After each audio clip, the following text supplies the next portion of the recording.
Jesse Fortini, Chael, what fighter, MMA, past or present, hit the hardest? The hardest I've ever been hit was by Demian Maia.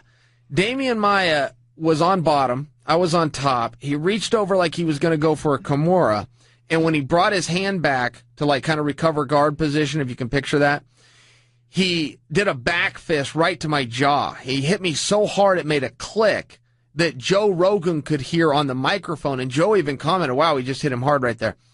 He knocked me out with that punch, and the fight ended with a triangle, but what Demian Maia didn't know is he had knocked me out and submitted me. I was done, and that fight was in England. We had a layover the next day in Atlanta before I could catch a plane home to Portland. It wasn't until I got off the plane in Atlanta 24 hours later that my legs were back, that I had feeling back in my legs. It was the hardest I've ever been punched, and it was also some of the most painful. And you want to know what else was Michael Bisping.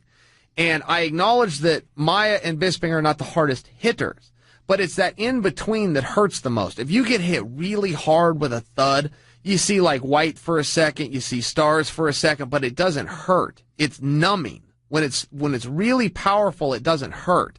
It's that in-between punch that's a little softer that you're going to feel the most pain. Contrary to most belief, because most people haven't been in that spot.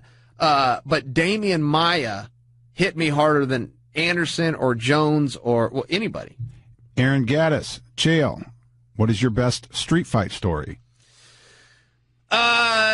Best street fight story, I don't know. Would probably be one where we never had to fight. I was by myself one time with a group of guys, and they were threatening me or jawing off at the mouth, and I just said, which one of you is the toughest?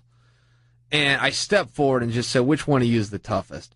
And if you ever ask that to a group of bullies, which anybody that's about to 3-on-1 you qualifies as bullies, man,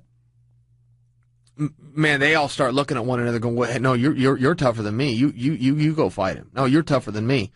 So ultimately, one of them threw a bottle on their way out. They threw a bottle and exited up the street. When they threw the bottle, there was house parties going on all over the place. That bottle breaking led to other bottles breaking, led to me going home and just getting out of that situation completely. A riot had broke out that I knew nothing about until the next day. Now, this is 1997. This is before computers and Twitters and the internet and all these different things. I didn't even know this had happened. A riot broke out. People were tear gassed. 30 people were taken to jail. Some stop sign was uprooted. And it all started because I asked for who's the toughest, and one of them threw a 40 at me. All right. Emmanuel Morales. Chael says he's been disappointed when he has met certain famous people. Can you give a story? Well, let me do the opposite. I met two famous people, and they couldn't have been cooler guys. I did a scene in a movie called Grudge Match with Robert De Niro and Sylvester Stallone. And I did it with Mike Goldberg. It was just the four of us in the scene. And if you ever watched the movie, it was a minute or less. But for that minute, it was 6.5 hours of filming. The same scene over and over and over in different angles and different takes. And that's just how movie sets work. It was the entire day comprised of one full minute in the movie.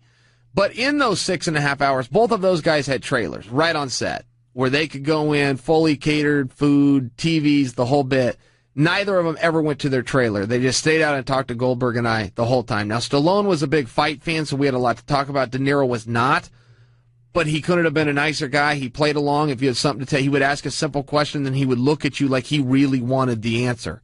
And, it was 6.5 hours with these two guys who I've always admired, still admire.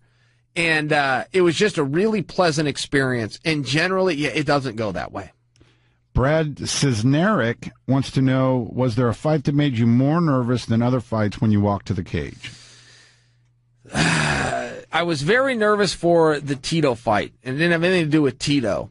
I just hadn't been in there. It was just like doing it for the first time. And I can remember my first time fights were very nerve-wracking, being down in the locker room and warming up next to the guy at some of these smaller shows and kind of looking around. And the amateur fights, you're not getting anything for it. and you're kind of looking around going, why are we going to fight? I don't have a problem with you, and you don't have a problem for me. The crowd's empty, so our ego's not on the line. There's nothing at the end of this. It's not on television. There's no sponsors. There's no pay. Why are we fighting? And I remember having a few of those real logical conversations, but that was very early on. I had my first fight in 1997. The only time I did not want to fight, absolutely did not want to walk through the curtain, and told myself in the back, I do not want to be here tonight. I was going to fight Brian Stan. And it went on to be one of my better performances. And that's kind of been a story of my career that I've learned, Joel, like the psychology. I can remember on that hill we have to do with Clayton. Hardest workout I've ever been part of in my life is that damn hill. So knowing that's in front of you is just such a daunting task. Getting in the car and driving that thing and just knowing what you're going to have that workout done.